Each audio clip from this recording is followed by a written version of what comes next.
Monsieur d'Avignon, alors Oui, vous êtes connu pour un tas de choses. Moi, je vous connais sous un autre angle, celui de Special Olympics Belgium. En 1990, il y a Sergeant Shriver qui arrive avec Eunice Kennedy Shriver et leurs enfants en Belgique.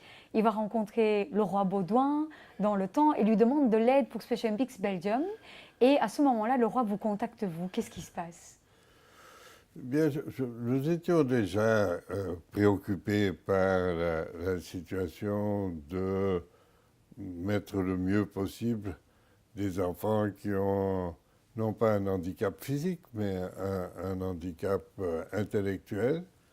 Et on cherche, et il y avait différentes initiatives séparées en Belgique, notamment des maisons, des gens, des... Et Shriver est arrivé avec l'expérience de Special Olympics États-Unis. Puis en plus, qui s'est attendu par le réseau des Kennedy à toute une série d'autres pays.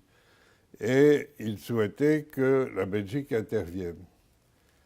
Et donc, il fallait trouver d'abord un comité de patronage, parce qu'il faut toujours trouver du patronage quand on veut trouver de l'argent, et ensuite de savoir qu'il y aurait une structure qui organiserait les choses.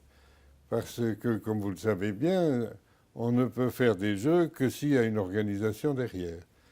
Et c'est comme ça que ça a démarré, avec l'appui des Américains qui ont tout de suite donné un statut. Special Olympics, c'était un statut. Et qu'on pouvait facilement expliquer, facilement démontrer ce qui se passait ailleurs, pourquoi ça se passait bien. Et donc ça s'est enclenché et démarré assez vite. Vous avez été trouvé un des meilleurs présidents que Special Olympics a eu. Longtemps d'ailleurs il est resté, Michel Delafortrie. Et puis vous avez aussi impliqué dans le temps des structures qui étaient très fortes. Vous y avez donné beaucoup de votre temps, de votre passion pour cette organisation? Bah, écoutez, quand on voit le mouvement que ça a déclenché, ce qui m'a toujours impressionné, c'est l'élan de toutes ces personnes qui rendent les jeux possibles. Parce qu'en fait, je ne connais plus le multiple, mais enfin, c'est 3 personnes pour un athlète. Tout à fait. Et donc, il faut trouver les 3 personnes. Et il faut trouver les 3 personnes dans la continuité. Et donc, on a vu ça et on s'est dit qu'il faut avoir un minimum d'organisation qui s'est maintenant développé, mais un minimum d'organisation pour assurer la continuité et assurer la coordination entre tous ces exercices différents.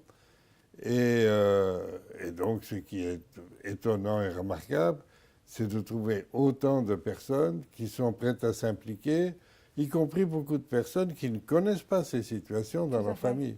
Ceux qui connaissent ces situations dans leur famille, ben, ça s'explique plus facilement.